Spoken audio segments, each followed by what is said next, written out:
will be studying a book written by His Holiness, it's only appropriate that we try and have the same motivation that he does. So one that's very extensive, wanting to be of the greatest benefit to all living beings, and one that is willing to work hard on the path in order to gain the qualities necessary to do that. So let's have a mind of joyous effort that's willing to engage the path so that we can cultivate the wisdom, compassion, and skillful means or power necessary to be of the greatest benefit, just as His Holiness has that motivation and practices in that way.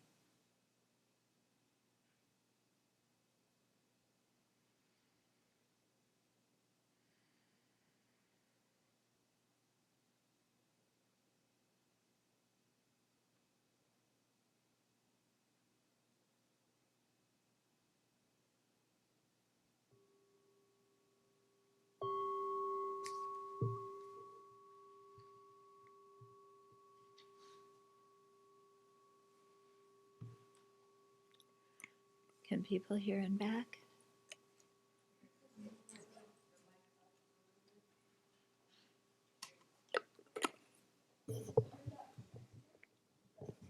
How's this? Is this okay? Better? No? Needs to be higher?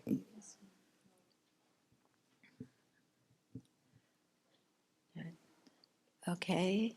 How is it now? Good? Okay. Great. Okay. So, we're starting a new book this evening, Approaching the Buddhist Path, by His Holiness and me. And part of me is thinking, oh, this should be a momentous occasion, and I should feel very emotional about it.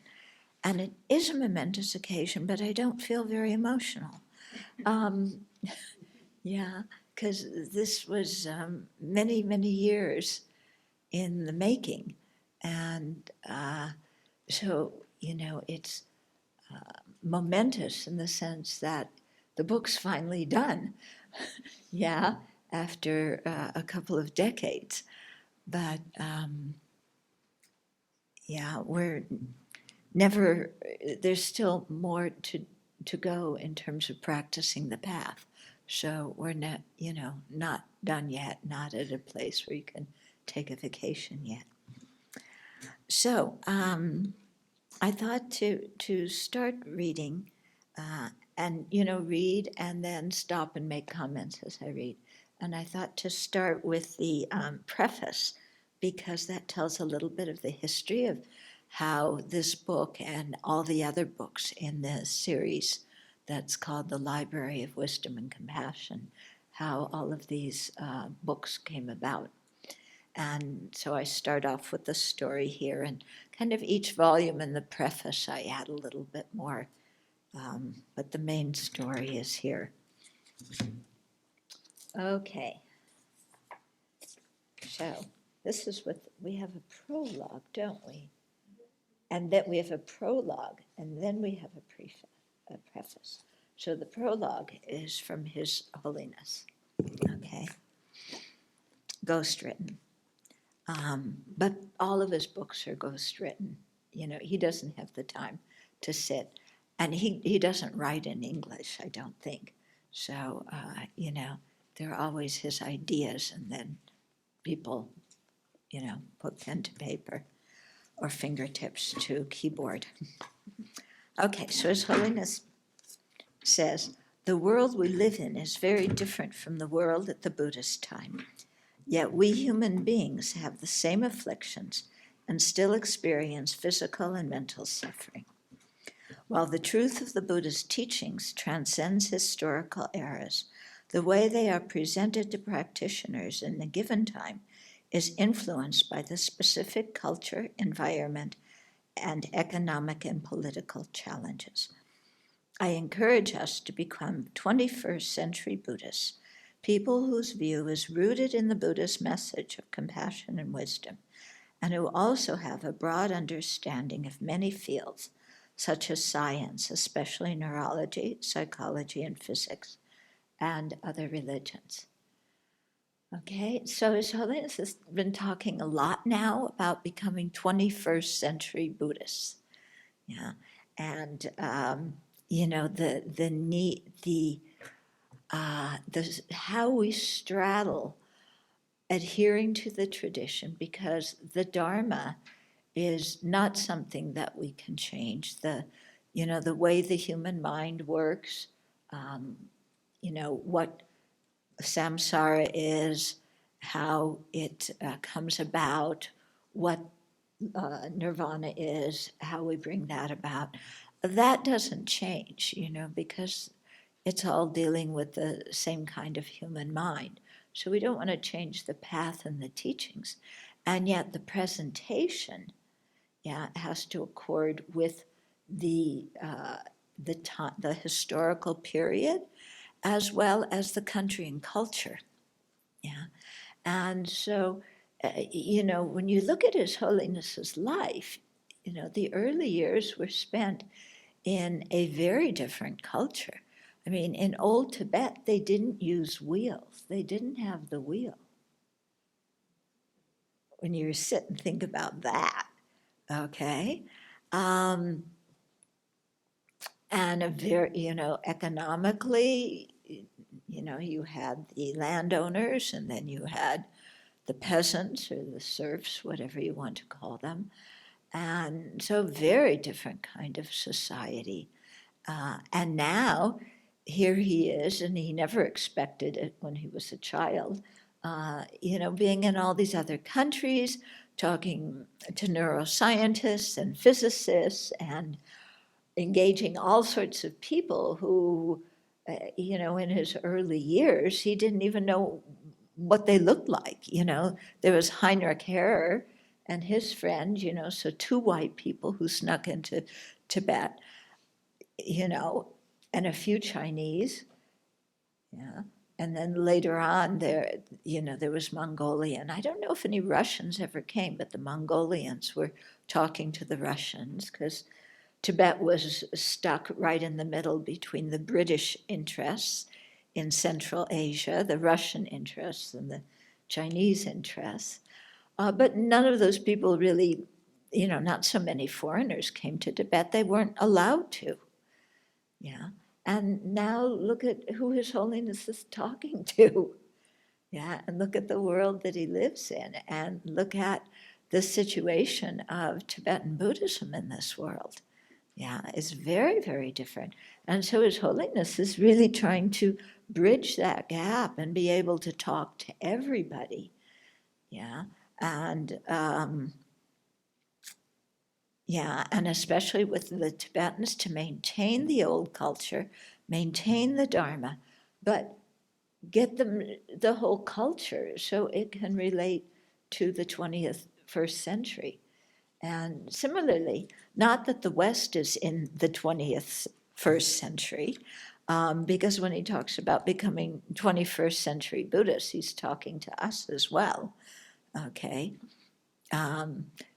Really, I think, indicating that that he wants us to bring Buddhist values into the world that we live in right now, and not just, there's our Dharma life, and then here's the rest of our life. Or here's what they do at Buddhist centers, and here's the rest of the culture that we live in. But to really try and integrate things and have a modern mind. Yeah. So what does that entail? What is a 21st century Buddhist? So he gave us a clue here in terms of knowing about science and different scientific disciplines, so that we're able to dialogue with people in those fields. Yeah. And he also mentioned other religions, so to know something about other religions and to have an open mind and a skillful way of talking so that we can talk about spiritual beliefs with respect to people that we may disagree with. Yeah.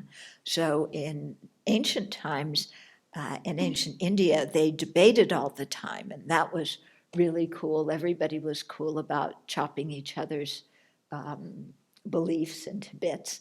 And the idea was whoever won the debate, then the losers would convert and become disciples of the one who won the debate. But right now, that's not too skillful to do. Yeah, because the other religions that we're dialoguing with, they don't want to do debate. Yeah, and also the way their religions are structured, lots of times it's just on belief, and there's not a whole lot, you know, to debate. And the debating could be actually harmful to those people in the sense that it's not like if they lose the debate, they're going to become Buddhist, but if they lose the debate, they will lose faith in their own religion and they will stop trying to be ethical people. And that doesn't help anybody. Okay? So he wants us to dialogue, and with people who want to debate about different beliefs, and who can handle that because they're really intellectually curious, then yes, debate and discuss with them. But with other people, to try and point out the traits that we have in common with their religions, so as to create a feeling of harmony in this world of members of different religions. Because so often through history, people have killed each other in the name of religion. Yeah, so we don't want any more of that.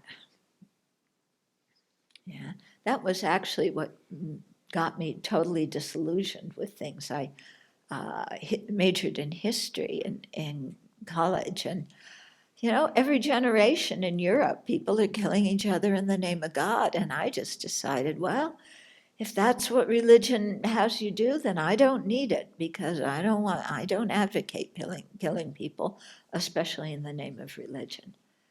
Yeah. And so, His Holiness stresses again and again how, because people are different, different philosophical or theological ideas may make sense to them, but as long as they have good ethics and they talk about love and compassion and so on, and try and be good human beings and not harm others, then we should encourage them in whatever spiritual practice they do and not try and make them lose faith,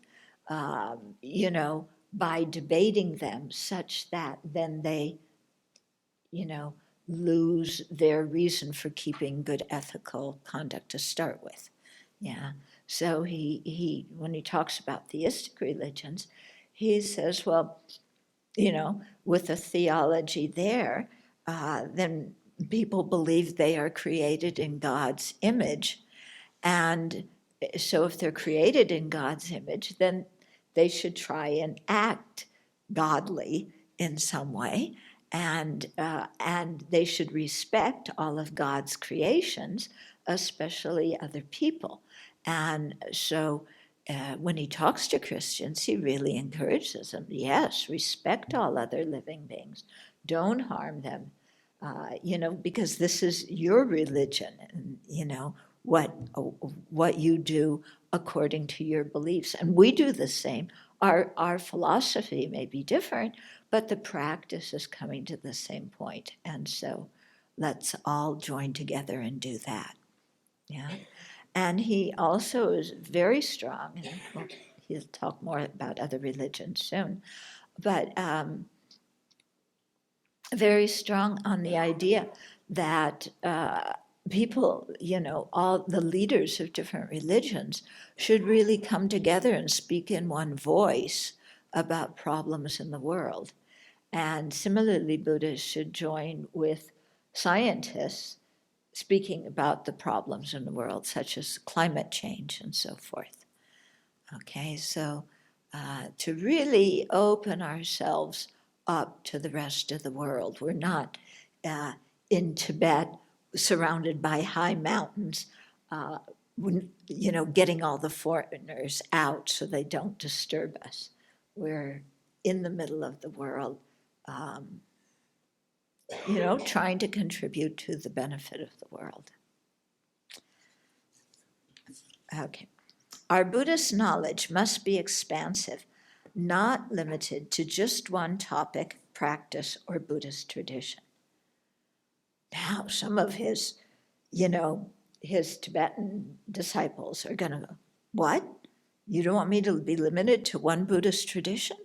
But my tradition is the right tradition. It's the best one. Look at our lineage, So yes, he's trying to stretch everybody's mind. We should try to learn about the teachings and practices of other Buddhist traditions and understand how they suit the particular dispositions and interests of the people who practice them. Okay? So, he's saying don't just stick to your own tradition, say your lineage, have patriotism to your own lineage, and not try and understand how other people think and why other presentations of the Dharma may be better for certain people because of the way they think, because of their disposition. And so let's not, be sectarian. Yeah, and unfortunately, there's sectarianism in the West, and it came from our Tibetan teachers, who all say, don't be sectarian, but when the behavior, is, well, we have our teachings and our lineage, and our lineage is the best one, and so on and so forth. So, yeah, it's a funny kind of thing how, we're told, don't be sectarian, but the role models we see have that happen. On the other hand, that doesn't mean that we should go around and taste all 31 flavors, go from one Dharma center to the other, one type of Buddhism to the other, one teacher to the other, saying, well, I'm not being sectarian, I'm going to try all of them out. Yeah, because if you do that, you're going to, what happens if you go to the ice cream store and you take a 1 teaspoon of all 31 flavors? Yeah, do you ever get anywhere besides a stomachache at the end? So it's not this thing of, going shopping and being a consumer and I've got to try everything. It's, you have, your basic practice that you do, and if you encounter a teacher that really speaks to your heart, then it's usually that teacher and the practice that they teach usually speaks to your heart. And then you stick with that. But on the basis of having one primary thing, after you gain some familiarity with your primary tradition, then to learn about other traditions can be very helpful because they will emphasize different points that maybe aren't emphasized in your primary tradition, or unpack different points that you're used to, or say the same points but in a different language. And that can really help you with your own practice. Okay, so we're not going window shopping here. And Lama Yeshe used to call it making soup. When you make soup, okay, we put in some broccoli and some cauliflower and some tomatoes and some beans and some noodles and some chard and some this and a little bit of this, and then you put it all in one pot and cook it. He says, no, you don't want to make soup. That's not what we're trying to do. Yeah. But you bring, when you're stable in your practice, you bring in things from other traditions that enhance your own practice. Okay, so I can say, for example, from doing this project with His Holiness, where he said he wants this series to be different and not just be a repetition of the Lam Rim teachings, but he wants the viewpoints of other Buddhist traditions included in the book. And so that part was assigned to me to do. So I was reading the Pali Canon. I went to Thailand. I have connections with Chinese Buddhists and learning their practice and so on. And I found that all of this it was marvelous in terms of enhancing my own practice. Yeah, and it was really wonderful. I mean, I listened to Bhikkhu Bodhi has a whole series on the Majjhima Nikaya, over like 150 videos or something, no, audio. I listened to all of them from beginning to end, and it was so good. I mean, because our tradition, the Lam Rim, the practice in common with the initial level being and with the middle level being, this is all in the Pali Canon. So, but it was explained sometimes a little bit differently and with the stories of the Buddha's life and how he went and discussed with all these people. And so it really helped my practice. Yeah. And similarly, learning some of the presentations of bodhicitta from the Chinese tradition, very, very helpful. Remember, I shared the translation from the Chinese of one of Vasubandhu's 10 things on bodhicitta. So inspiring, okay? So, this way you kind of build on what you learn. And then you also learn about other traditions. And I think you also learn how other people think. And because not everybody thinks like us. I mean, in one way, it's very true. The more we understand our own mind, the more we understand how other people's minds work. So that's true. And it's also true that other people think differently than we do.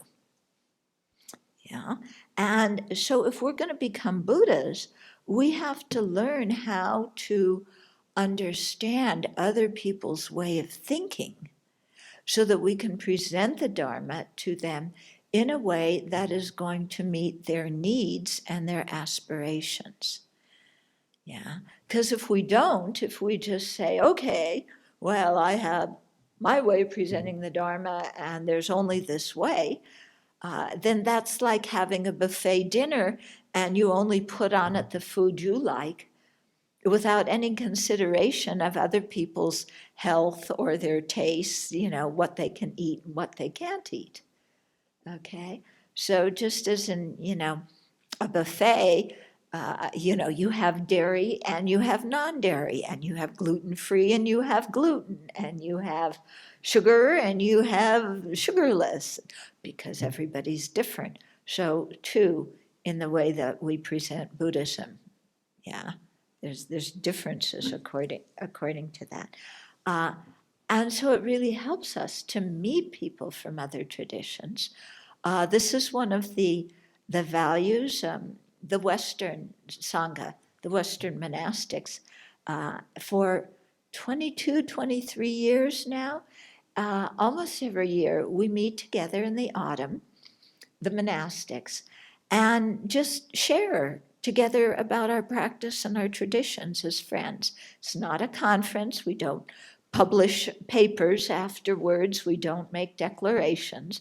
We just meet together as friends. And it's really beautiful, the kind of exchange that we have, and learning about each other's tradition, and then really seeing how different teachings suit people with different dispositions. Okay, I'll give you one example. There's one young man who's practiced for many years in the Theravada tradition, and he came up to the Abbey. He wanted to talk to me and ask some questions, and and we had some really good discussions. But I forget what question he was asking, but I was saying, well, this group of people present the answer this way, and this group presents it this way, because we have the different tenet systems, philosophical tenet systems, and so on, and different vehicles. And so I was explaining different ways that different groups answered his question. And he just said to me, "Can you just tell me the one right answer?" Yeah. And I thought, oh, look, here's one person who comes to Buddhism, and they don't want to know the variety of views. They want to know the one thing that is right, in other words, right for them. Okay? They don't have a mind that wants to learn all these different things. Just tell me what I need to know and I'll practice that. And then you meet other people and they want to, know all the different, what everybody, Dharmakirti and Chandrakirti and Shantideva and Buddha Palita and what all of them said, and then they'll think about it. Okay? So different, people really different in that way, And similarly, some people, they really want to practice and attain nirvana and be done with samsara, and they don't have much interest in bodhicitta or full awakening, and although they love the Buddha. And then there's other people that hear about bodhicitta and they say, wow, that's for me, I want to do that. So there's, people are very, very different, yeah? And so to have a big mind that can respect other people instead of having old stereotypes about them. Yeah, because it's, when you look, this is kind of around just within the last, 50, 60, 70 years, Buddhists from different countries and traditions have started meeting each other. Because before there wasn't the transportation, there wasn't the telecommunication, people didn't know each other's language. They, if you read about the traveling that the ancient masters did and, how many people died going from, China to India or from Afghanistan to Tibet or wherever, yeah. And you can see, well, they didn't know much about each other. And so they had lots of old stereotypes that were passed down from one generation to the next. Yeah. And now is the time when we really have to overcome those stereotypes and get to know each other and respect all the different traditions and different approaches and really abolish these stereotypes because they're really dreadful, okay? And all the traditions have them. Yeah. I mean, when I went to teach Singapore, Buddhism in Singapore, it was 1987, okay? So there was maybe one or maybe two other Tibetan Buddhist groups at that time. Now there's tons of them, but when I came, there was one Sakya group that I remember, and I don't even know if there was any more. If there were, they were very small. Yeah.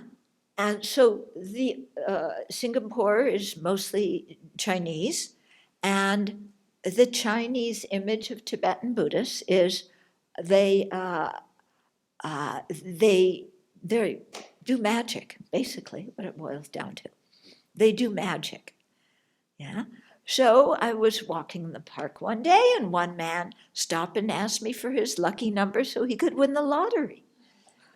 And I had to say, I'm sorry, I can't tell you. And he really insisted, yeah? And then other people, didn't want to come to the teachings because they thought, well, the Tibetans, they do Tantra, so they're all having sex and drinking alcohol. Yeah. I encountered this when I was in Hong Kong. One man wanted to offer sangha dana, lunch, and we went to a restaurant, and then he started asking me if I did tantra and tantric sex, and I said, it's time that I go back home now, because this was the stereotype that they had.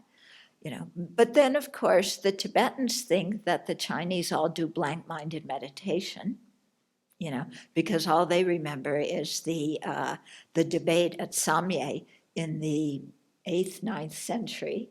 Yeah. And the Tibetans think the Theravadas are selfish, because they don't want to generate bodhicitta. And the Theravadas think that both the Chinese and the Tibetans are following the Mahayana, which are scriptures that were made up. They aren't even the Buddhist teachings. So you have these kind of misunderstandings that are just, you can see where they come from.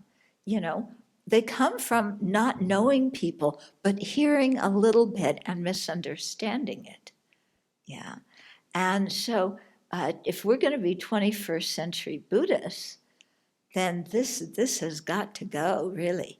And, we've got to make sure from our side we have a correct understanding of other Buddhist teachings and respect them properly, and also present our own tradition accurately so that people don't get wrong ideas about what it is. Okay. So some of the things that you read about in the newspaper recently about some Tibetan Buddhist behavior, it's not helping this issue at all. It's people reinforcing the wrong image of Tibetan Buddhism, for example. Okay, so this is all when His Holiness is talking about 21st century Buddhism. This is all included in it. Okay. Okay.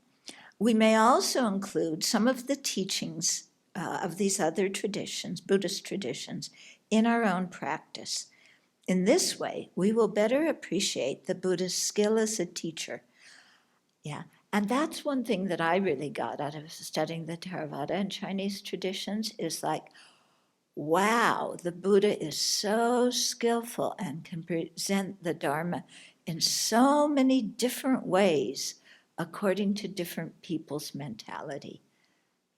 I thought so amazingly skillful. Okay. So we will better appreciate the Buddha's skill as a teacher, which will reduce the sectarianism that limits us Buddhists from acting together to contribute to the welfare of all people and environments on our planet. And so that's what he wants us to do, contribute to the welfare of all the people and their environments. Yeah. But not just be socially active and like that. We should also understand the full path to awakening and how different teachings can be practiced by the same individual at different points of his or her spiritual journey. This will clarify our personal practice as well as increase our respect for all Buddhist traditions and other religions. So one person on their spiritual journey, what they practice may differ at different times. Okay? And that's how the Lam Rim is laid out. And that's how we can also, let's say, come to respect people who believe in a creator, even though in our teachings we refute a divine creator right, left, and center. The idea of a permanent God is just completely torn to bits in Buddhist philosophy. But we can see that for some people in their spiritual journey, that belief is really very, very good for them. And so we encourage that in them. And we respect them for it. And then we know that as time goes on, their minds will change and their minds may become open to other kinds of ideas, at which point they may be more interested in certain Buddhist things. But even if they're practicing a theistic religion, there's certain Buddhist practices that will help them tremendously. Meditating on the four immeasurables, develop shamatha, serenity, concentration, many different things that they can learn from from Buddhism that helps them in their own tradition. And then that also plants seeds. And then, future lives, then, we've made that connection and people may turn to the Dharma, because that may be the way that we actually found the Buddha's teaching in this life, was because in the previous life we practiced some other tradition that helped us create good karma and virtue. And through that, then, we're able to meet the Buddha's teachings in this life. Yeah. To grow these understandings in ourselves, reciting prayers and mantras is not sufficient. While perhaps increasing our devotion, these activities alone do not bring wisdom. So they're good, but reciting prayers and mantras alone isn't going to get you realizations. In the modern world, we need to be realistic and practical, and for this, knowledge is essential. All of us want happiness, not suffering. Since both happiness and suffering arise in dependence on causes and conditions, we must know the causes of each so that we can train our minds to create the causes for happiness and abandon the causes for suffering. So His Holiness always comes back, dependent arising. Learn the causes that produce the results that you want to have. Learn what the causes are for the results you don't want to have so that you can avoid those causes. Okay, so always, somebody asked His Holiness once, if Buddhism had a slogan, what would it be? And he said, dependent arising. Yeah, so that's it. All of us want a harmonious society. Since society consists of individuals, to bring about peace, each individual must cultivate peace in his or her own heart and mind. Of course, the ultimate aim of the Buddhist teachings goes beyond world peace to liberation from all rebirth and cyclic existence, or samsara. But the teachings can help us to create a more peaceful society while we are still in cyclic existence. Okay, so He wants us to help society now, but that's not sufficient. We have to progress on the path to liberation and awakening.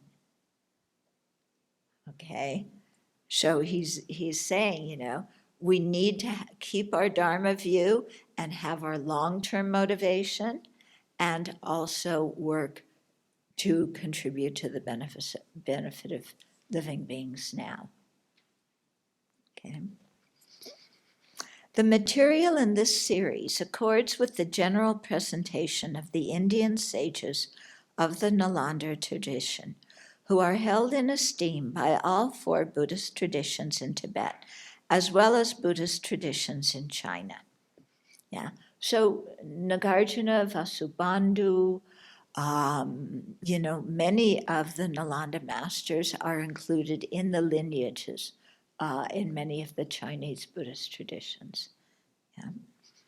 Most of the quoted passages come from these Indian sources, and in terms of the method aspect of the path, renunciation, bodhicitta, and the perfections of generosity, ethical conduct, fortitude, joyous effort, and meditative stability, there is little difference among them.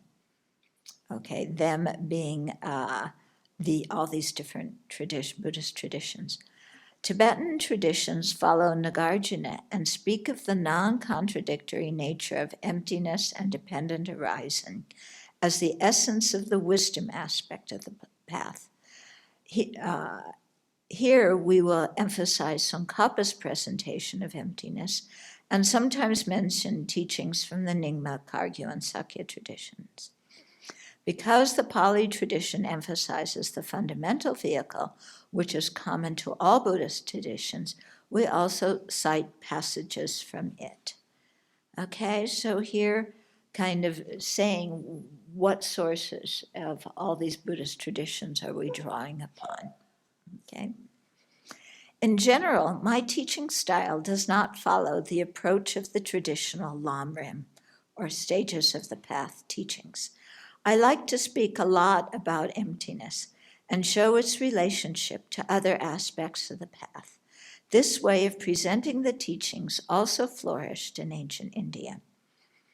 Many years ago, His Eminence Geshe Lundrik Namgyal, the Ganden Tripa at that time, said to his friends, "Understanding His Holiness the Dalai Lama's teachings is challenging because his way of presenting the material is special.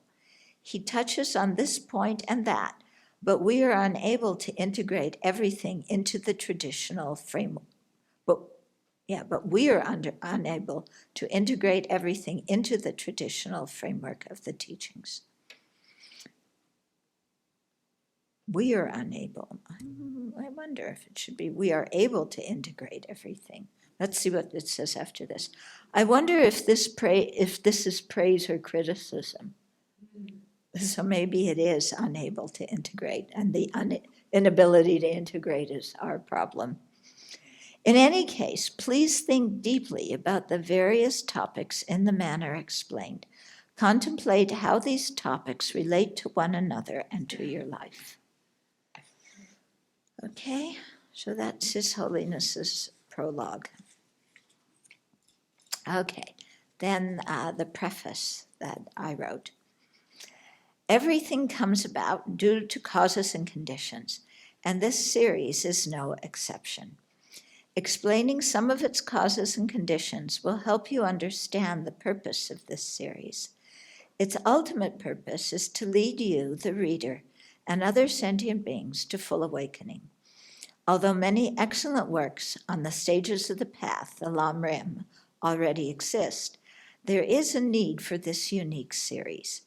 To explain why, I will share a little of my personal story, which is typical of the first generation of Westerners encountering Tibetan Buddhism. So, born in the United States, I grew up in a Judeo-Christian culture. I tried to believe in God, but that worldview didn't work for me. There were too many unanswered questions. When I was 24, I attended a 3-week Dharma course taught by 2 Tibetan lamas, Lama Thupten Yeshe and Lama Zopa Rinpoche. One of the first things they said was, "You don't have to believe anything we say. You are intelligent people. Examine these teachings using reasoning. Practice them and see through your own experience if they work. Then decide if you want to adopt them." This attitude of apasika, this is the Sanskrit pronunciation. I used to know the Pali. Anyway, apasika. I don't know. Say it. Adipasika. Yeah, that's it. Okay, or come and see. Let's stick with the English. The attitude of come and see. Okay. That the Buddha spoke about in the sutras attracted me. Studying, contemplating, and practicing the Buddhist teachings over time, I became convinced that this path made sense and would help me if I practiced it sincerely.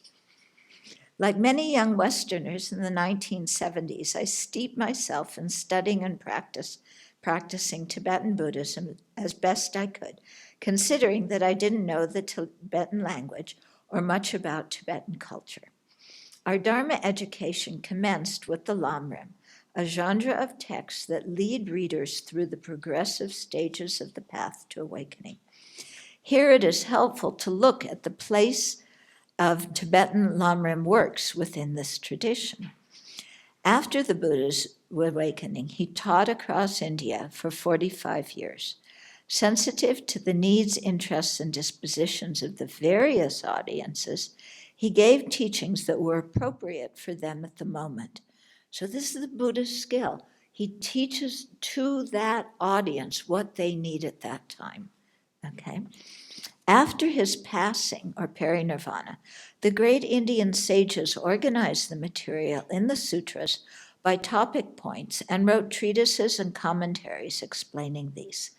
After the Dharma spread to Tibet, Tibetan masters also wrote treatises and commentaries, of which the Lamrim literature is one type. Okay? So Tibetans see this development of treatises, commentaries, and commentaries on commentaries, and commentaries on commentaries on commentaries, as a demonstration of the sage's kindness. The fortunate ones who were direct disciples of the Buddha had great merit and could attain realizations of the path without needing lengthy teachings. Yeah, because they had a lot of merit. They were ripe fruit, you know. Since those of future generations had less merit, their minds were not as sharp, and they required more detailed explanations to dispel their doubts, generate the correct view, and attain realizations. Since people's minds are even more obscured and they have less merit now, new commentaries are needed. Our teachers thus said, the sutras are like freshly picked cotton, the Indian treatises and commentaries like woven cloth, and the Lamrim texts like ready-made clothes. Okay. When the first generation of Westerners were introduced to the Lamrim, we were told that everything we needed to know was in these texts, and all we had to do to gain awakening was to study and practice them correctly over time. However, yes, but things didn't turn out to be that simple. From the very beginning of the Lamrim, we had doubts about topics that for our Tibetan teachers were obvious. Okay, Precious Human Life, one of the initial meditations of the Lamrim, speaks of our fortune being born as human beings, not as hell beings, hungry ghosts, or animals. Tibetans, raised in a culture that believes in rebirth and various realms of existence, accept this without question. However, for those of us raised in Christian, Jewish, or secular cultures that respect science, this is not the case. Okay, we heard these things and we're going, huh? Furthermore, while our Tibetan teachers talked about all phenomena being empty of true existence, we were wondering, does God exist? You know, that was our question. You know, emptiness, what's that? I want to know, does God exist or not? When they taught selflessness, we were trying to find our souls or our true selves. When they explained dependent arising, we were seeking the one absolute truth, independent from all else. Philosophically, our views did not coincide. Okay? So that's why, I mean, I suppose some of the very first teachings, they weren't ever recorded because hardly anybody had tape recorders then. But I think after a while, some of them started to be recorded. And I'm sure if we listened, you know, the questions were, you know, kind of, you know, we're asking, does God exist? And they're going, what's God? And then the translator said Ishvara, because Ishvara is a Hindu god, you know, or Brahma. But our idea of God isn't Ishvara or Brahma, okay? But that's the closest, could come to. And of course, we were all, you know, trying to find out who we were. And Buddhism is teaching us who we weren't. You know, they're saying selfless, there is no I. And we're saying, I want to find out who I am. Okay, so it's really, when you think about it, it was really quite amazing, you know, that you had these people from very opposite ends of the planet geographically and culturally attracted to each other. Yeah. And you had the most conservative aspects of Asian culture and the most liberal aspects of Western culture coming together. I mean, it's really crazy when you think about it. Yeah. And the kind of hippie generation walking in, long hair, the guys with straggly beards, the women with blouses that plunge down to here in front of the monks. And, and then our first question is, Lama, would you like some marijuana? Yeah.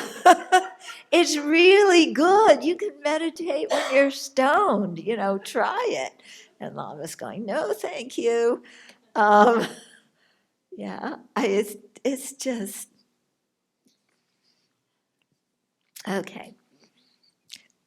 And, my generation's so hedonistic, talk about the 8 worldly concerns. Our I think, thing was, if it feels good, do it. Remember that? That was our slogan. If it feels good, do it. Forget everything else, So, and so then it's us coming in contact with these celibate, renunciate monks. Yeah. It's really far out when you think about it. The traditional presentation of the teachings assumed that the audience had faith in the Buddha, Dharma, and Sangha, and was free from doubts about religious institutions and issues around authority. Oh boy. Okay. So the traditional presentation assumed that the audience had faith in the Buddha, Dharma, Sangha. We're coming along going, who's Buddha? What's Dharma? What's Sangha? Can you tell us in English what these things are? And why should we have faith? We were taught to have faith in the religions we grew up in, and they couldn't answer our questions. So why should we have faith in another religion? And our religious institutions were all full of, people who acted one way during the week and another way on Sunday morning. And, we don't trust religious institutions very much. They're kind of corrupt, they're kind of power hungry. You study history, and they're all accumulating a lot of money and then oppressing the people and telling the people to give them more money because they create more, they're closer to God if they give the church more money. And for us, that's just corruption. Yeah. And now we're coming here, and are we seeing all of this again? Plus, we don't really trust authority very much. We grew up during the Vietnam War, and when the government was lying to us. The government was telling us all sorts of truths. So things haven't changed that much till now. But why should we believe any authorities? They lie. They're sending the young people over to Asia to get mowed down in a useless war that none of us want. Why should we trust authority? Yeah. So this is the kind of attitude we're coming in with. Yeah. To people steeped in hierarchy and respect for authority. And we're coming into that. It's crazy, isn't it? It's totally crazy. Okay. The teachings were directed towards people who could separate their emotional needs from their spiritual practice and who would correctly understand the teachings. Okay. But for us, we can't separate our emotional needs from our spiritual practice. We came in and we don't get along with our parents, we reject authority, we need love. Yeah. And they're teaching for people who knew, okay, here's your spiritual practice, this is the way you practice, but don't expect your teachers and the institution to meet all your emotional needs. And we're coming in with, but I have so many emotional needs and I need to be heard. Yeah. And they're going, you need to be heard. Actually, you need to listen. Okay. For example, they assume that we would not be overwhelmed with guilt when reflecting on our harmful actions. Wrong. Okay. We came from a culture where we were taught to feel guilty. And the more you hated yourself for your sins, the more you were atoning for your sins. Yeah, they had no idea when they were teaching certain things that this is the ears we were hearing them with. Yeah. And one thing, Song Rinpoche, when he first went to Italy, Italy's real, it's a Catholic country. So this was way early. It was, I don't know, late 70s maybe? Something. Yeah, must have been, or mid 70s. He went to Italy, and I heard what he taught there for a week was about the lower realms. Yeah, because in his way of thinking, when you have these uneducated Tibetans who were herding the yaks and so on, if they heard about the lower realms, they would wake up and they would, listen to the teachings on karma, and they would start to restrain themselves from negative actions and practice virtue because they didn't want to be reborn in the lower realms. But people who grew up in a Catholic country, when they start hearing about the hell realms, what happens? Fear, panic, guilt. Yeah. Rinpoche, he didn't know that this was the ears that the audience was hearing through. Yeah.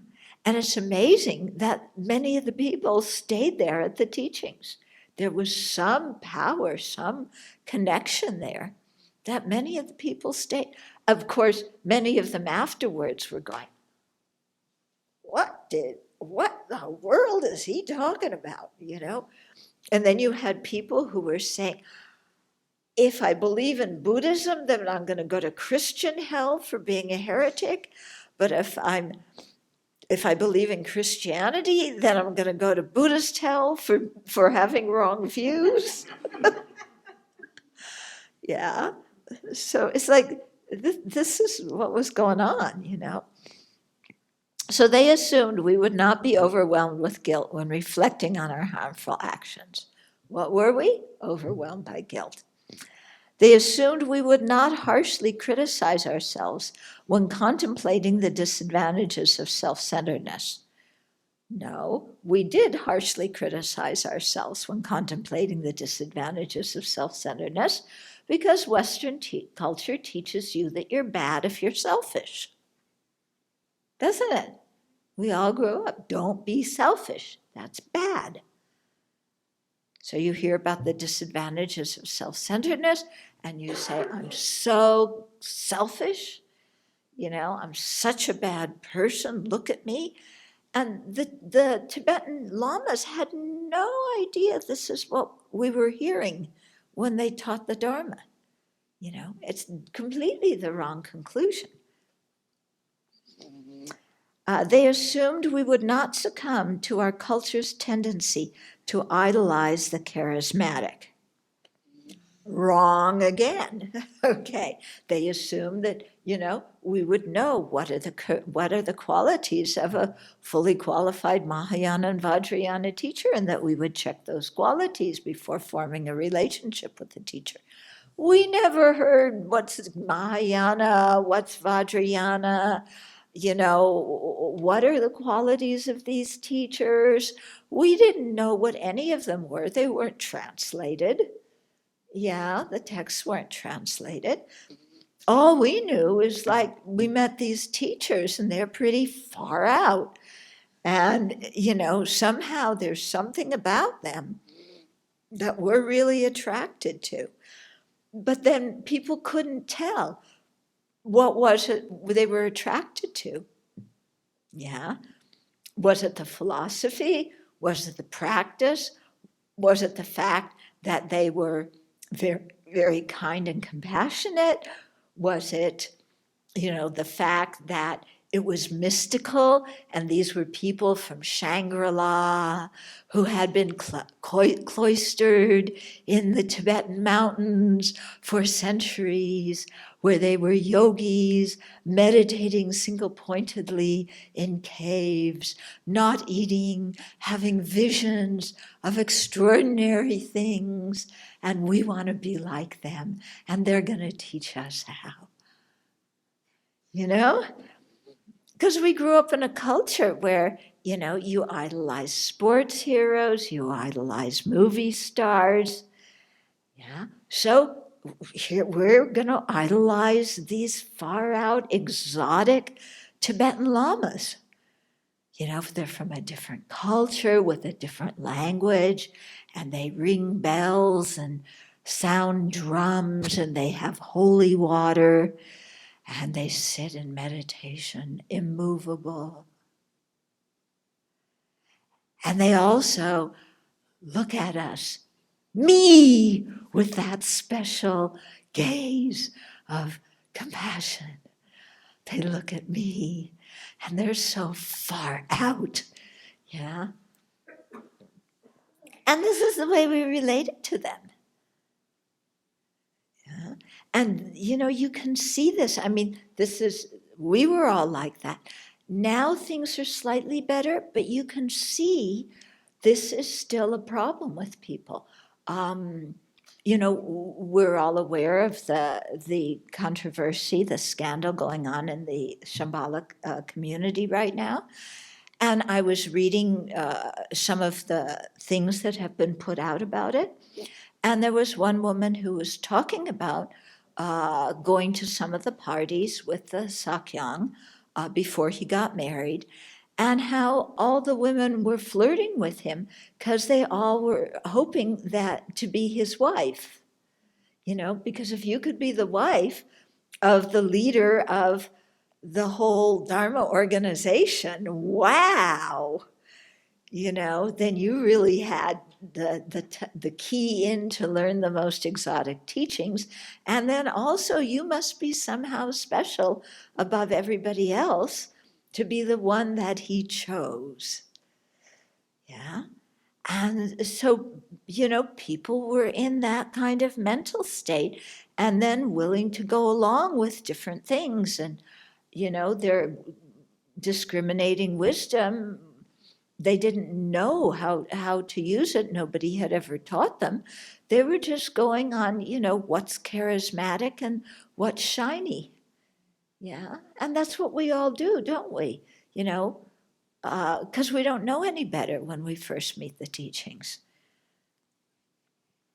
So, all of this was big, very problematic.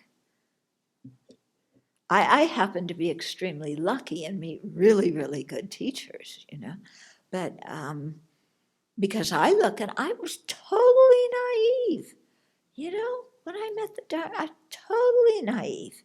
And I could see how very easily somebody could,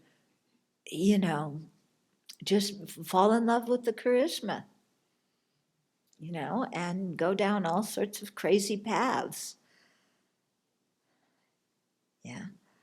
From our side, we Westerners assumed that all Tibetan teachers were Buddhas. Yeah, without a doubt. They were all Buddhas. They didn't have any worldly anything at all. All Buddhas, okay? That's not realistic, okay? So we thought they were all Buddhas and that the values we grew up holding, democracy, gender equality, care for the environment, and so on, we thought they would be perfectly embodied in Tibetan society. And then you live in Dharamsala.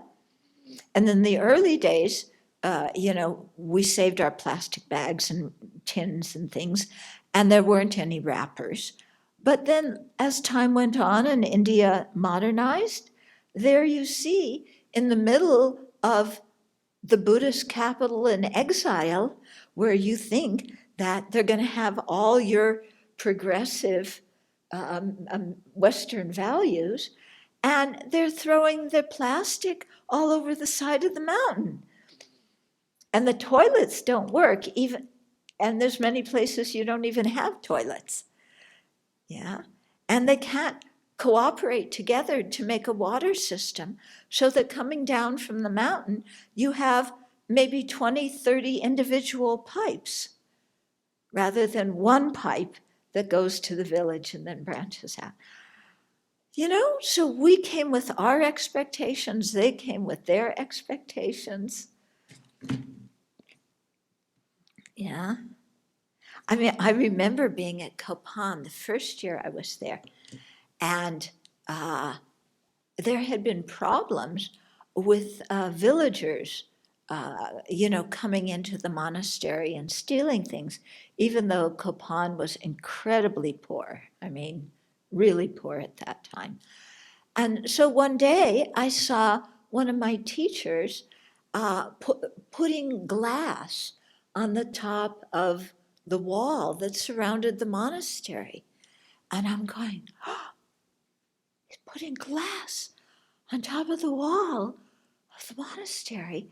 Those people are going to get hurt climbing it. I thought we were Buddhists and we were generous to everybody. Why are we trying to protect the things in the monastery? If people want these things, we should just give it to them. Isn't that what Buddhist teachings say? And I was totally scandalized. Yeah? And then one time I saw a Western monk who was ordained the year before I was, reading Time magazine. Oh my God, how can he read Time magazine? That filth. You're a monk. You're supposed to be pure. Yeah? So, you come in with all these expectations of, this is Shangri-La, without a doubt. So all these assumptions on both sides were incorrect. And after a while, many Westerners began to have difficulties with their Dharma studies and practices. The cultural difference was difficult for us and for our spiritual mentors, who were doing their best to teach people whose perspective on life was totally new to them.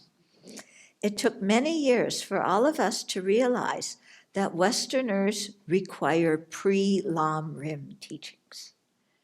Yeah, so our teachers didn't realize that. We didn't realize it. That before you could start the traditional Lam Rim, you needed to have a whole lot of other knowledge. Okay, but we didn't know that at the beginning. For us to grow in the Dharma, the stages of the path need to commence with material that meets our dispositions. Yeah.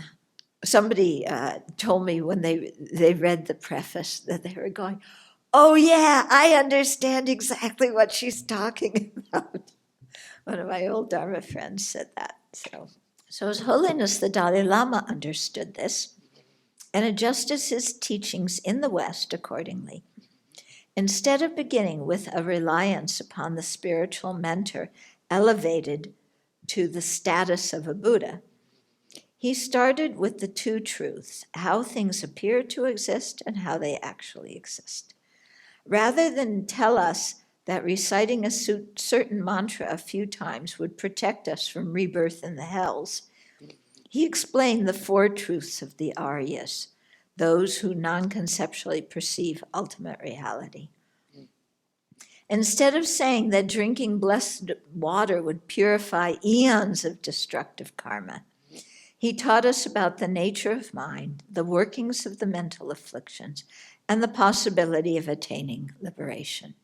So His Holiness was really very special, because many of the lamas approached us as they would approach Tibetans, blessed water, saying mantras, rely on a spiritual mentor who's a Buddha, these kinds of things. And His Holiness quickly realized that in the West he had to teach in a really different way, and he did. Diving into the philosophy that underlies the Buddhist worldview, he asked us to think deeply about it. He challenged us to doubt our anger and to open our hearts with compassion for all sentient beings. His was a no-nonsense approach. And when he learned that, contrary to Buddhist scriptures, the earth was not flat and revolved around the sun, he was quick to say that if science conclusively proves something, we should accept it and not adhere to scriptural pronouncements to the contrary. Okay, so I remember one of my precious teachers, Kensur Jampa Tekchok, fantastic teacher. I studied with him for many years. He grew up, in Old Tibet and was taught through Vasubandhu that the world was flat, and he believed that. And when we lived in France, one of the nuns, a Swedish nun, brought in a globe and tried to explain that the world was round. He wouldn't hear it. And then he said, because they talk about below the surface of the earth, so many paksas, this is their measurement of different things, so many paksas below Bodh Gaya, then you come to the hell realms. So she figured out the measurements of paksay and how many it was, and it came out that below Bodh Gaya, that many paksas, you wound up in California.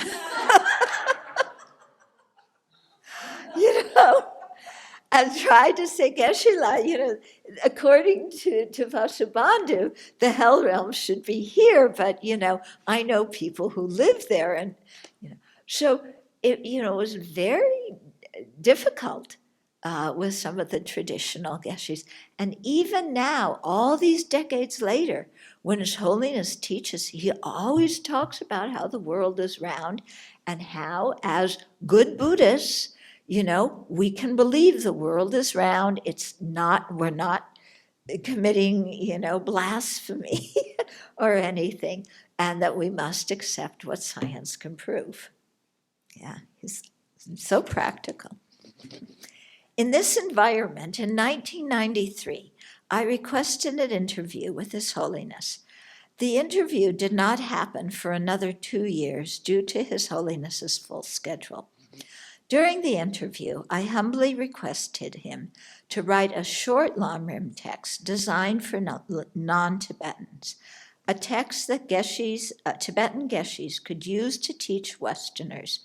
It would present the topics in an order suitable for people who did not grow up Buddhist, and would deal with doubts and issues that non-Tibetans had about the Dharma. His Holiness agreed with the idea, but he immediately stipulated that a larger commentary should be written first, and then points extracted from it to make a root text. He asked me to speak to senior Dharma students about the topics to include, gave me a transcript of a Lamrim teaching he had recently given to use as a foundation, and asked me to begin. I spoke with many senior Western practitioners and assembled a list of questions, topics, issues, and doubts that they would like His Holiness to address. Over the ensuing years, I met with His Holiness several times to address these topics and to show him the work I had done so far on the manuscript. In our time together, he taught specific subjects upon my request, offered deeper explanations of others, and answered the many questions that I had accumulated. He seemed to thoroughly enjoy these sessions and usually invited other Geshis and his brother to come. I would ask a question, and they discussed the answer animatedly in Tibetan, with His Holiness asking the Geshis what they thought, bringing up points they had not considered. Mm-hmm. After some time, the translator gave me the conclusion of the discussion. So I kind of felt like Shariputra in the Heart Sutra. You know, I asked a simple question, well, not simple, but a short question, and then they would take it and discuss this and that and go all over. And I'm going, what are they saying? You know, because it was all in Tibetan. As I continued to add more material for many of His Holiness's oral teachings and from our interviews, the manuscript became larger and larger. I came to see that the purpose of this series was to fill the gap between the short Lamrim texts and the teachings lamas gave in the West and the long philosophical treatises translated into English by scholars. Western practitioners needed a concise presentation in their own language of the major topics in the philosophical text that could also be the basis for an analytical meditation on the Lamrim. Okay, so that's what I began to understand in this.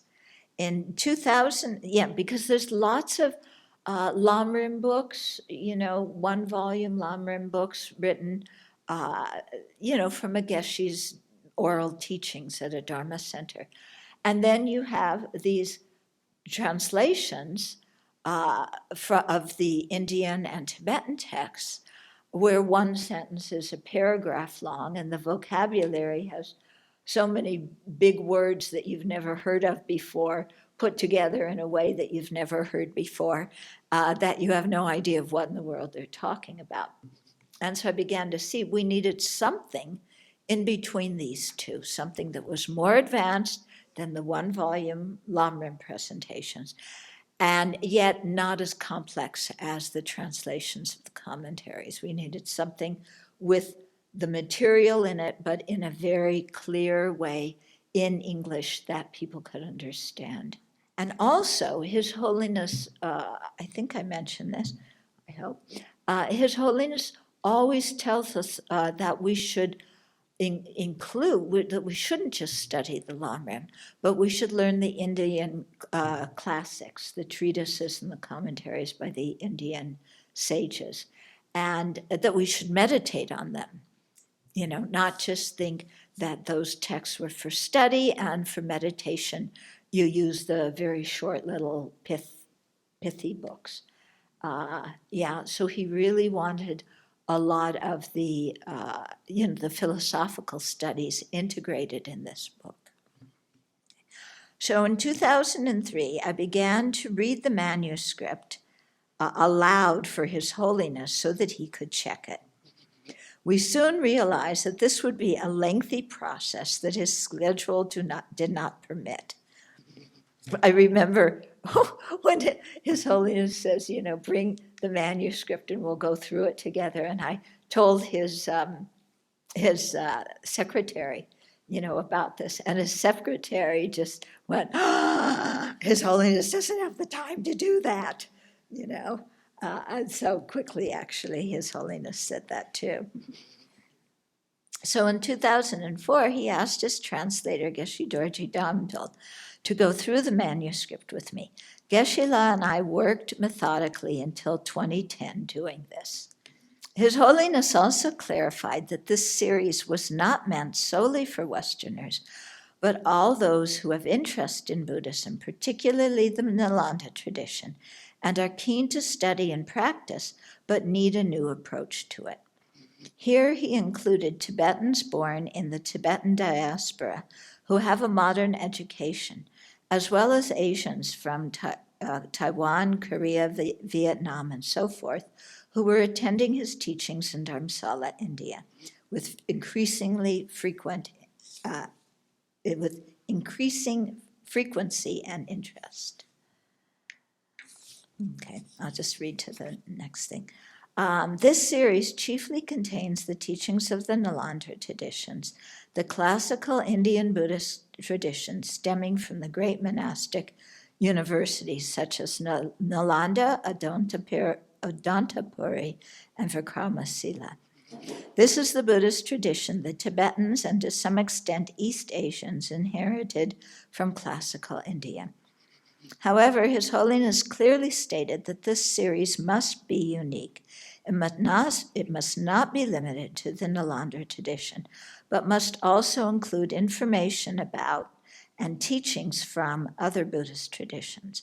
It was time, he said, that followers of Tibetan Buddhism learn more about diverse Buddhist traditions and their teachings. As he began to speak more and more in public talks about being a 21st century Buddhist, I came to understand his wish to dispel wrong conceptions and stereotypes that practitioners of various Buddhist traditions had about one another, and to bring them closer. For this purpose, he asked me to visit other Asian countries to learn about how they practice the Dharma. I stayed at a monastery in Thailand and also visited Taiwan to learn from scholars and practitioners there. I continued intra-Buddhist dialogues with Buddhist monastics in the West at our annual Western Buddhist monastic gatherings and became familiar with the teachings of their Asian teachers. These were very rich experiences. Okay, we'll do 2 more paragraphs. In the 2011 series of interviews, His Holiness clarified that to fulfill the above purpose, he wanted a book explaining the similarities and differences between the Pali and Sanskrit traditions. While most books that introduce the many forms of Buddhism deal with more superficial topics, such as altar layouts, forms of worship, and so forth, this book was to deal with doctrine. Okay, so not, all Buddhist traditions are the same, they all make bows, but people in this country bow this way and people in this country bow this way and the other country. He didn't want that kind of stuff, He wanted people to think deeply about the Buddha's teachings and his skill in addressing the various dispositions and interests of his disciples, the Buddha's skill. By this time, the manuscript was too large to be a single volume. To fulfill His Holiness's wishes, I extracted and abbreviated portions of it to form Buddhism, One Teacher, Many Traditions, published by Wisdom Publications in 2014. The present series, The Library of Wisdom and Compassion, which will be published in several volumes, explains the path to Buddhahood as set forth in the Nalanda tradition, as practiced in the Tibetan Buddhist tradition. In some sections, it brings in teachings from other Buddhist traditions to enrich our understanding and give us a broader view of a topic. The series also incorporates several other purposes. It links study to daily life and formal meditation practice, which is very important. We should practice what we study. It serves as a bridge for both new and seasoned practitioners from the short Lamrim text to the lengthy philosophical treatises, which I just spoke about. And it exposes the reader to the tenets and practices of other Buddhist traditions. Because some of the topics have already been explained in Buddhism, One Teacher, Many Traditions, we will sometimes refer you to that book. Did you ever get any clarification on the glass? On the what? On the glass that was on top of the walls? Oh, I figured out, he was having to protect the monastery from having its things stolen and to protect the villagers from creating the negative karma of stealing. Yeah, because to steal from monasteries creates very negative karma. You said that the Tibetan teachers give us the example of being sectarian, or gave us the example of being sectarian. I also heard the version that we also, as Westerners, put our own view into that we come from a Christian background, and so there are different schools like Catholicism and Yeah. such. And Yeah, of course. Of course, we brought our own stuff. And, you know, the Tibetans weren't saying, look, we're going to be sectarian, this and this, you know. It was just this, how it was, you know. You practiced according to the monastery that was in your valley, and you learned that tradition. And you didn't know much about the other traditions because they were in another valley. Yeah. And certainly Westerners are not immune to, you know, our tradition is the best one. So I think, you know, really think about here His Holiness's vision, what he wants us to know and how he wants us to practice. You know, really think about that. What does it mean to become a 21st century Buddhist? Yeah. And I think that might be, you know, a topic of some, you know, a discussion group that you have, really sharing thoughts, you know, because here we are, especially at the Abbey, we're starting, you know, the Sangha here in the West. What does it mean to be a 21st century Buddhist in the West? Yeah, so I think good if we think about that. And that's what His Holiness is guiding us to do. I was wondering if you could speak a little bit about, having listened to all those teachings by Bhikkhu Bodhi, and how that influenced your practice. Oh, okay. So how studying the Theravada influenced my practice? I really loved reading the Pali Canon and hearing, and His Holiness had said this in an interview too, you really get the feeling of the Buddha as a person, as a human being. And also when you read, you see how he talks to different people in different ways.